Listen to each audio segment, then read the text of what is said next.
Ако досега единствениот начин за поднесување годишни сметки беше преку испраќање на документите по пошта или лично доставување во регионалните канцеларии на Централниот регистар, одсега тоа ќе може да се прави и преку електронски пат.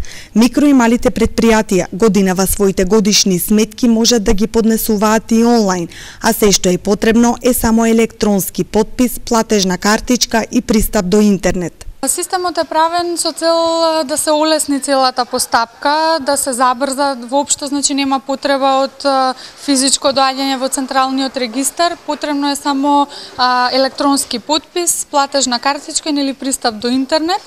Ние се трудиме секогаш да ги доближиме нашите услуги до граѓаните, иако останува хартиеното поднесување како опција, сепак го нудиме и електронското онлайн поднесување годинава. Струмичките сметководители денеска се запознаа со новините на Централниот регистар за промовирање на електронските услуги. Ваквите средби, како што најавија представниците, ќе продолжат и во другите градови во Македонија. Веќе сме одржиле неколку презентација во понатамошниот период, во екот на поднесувањето на завршните сметки, ќе поминеме најголем дел од градовите во Република Македонија.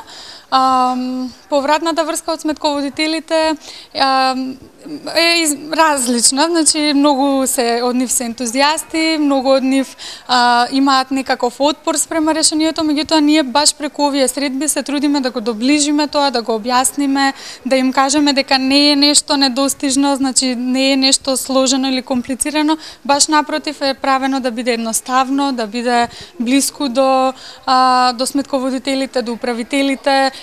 Целта е да биде транспарентно, сите да имаат увид, да можат да се пополнуваат кога нив им одговара, да ја поднесуваат кога нив им одговара, навистина има голем број на предности ова решение.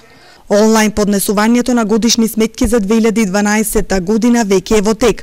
Како опција останува и хартиеното поднесување, а од Централниот регистар апелираат за навремено поднесување годишни сметки со цел да се запази законски предвидениот рок до крајот на месецот.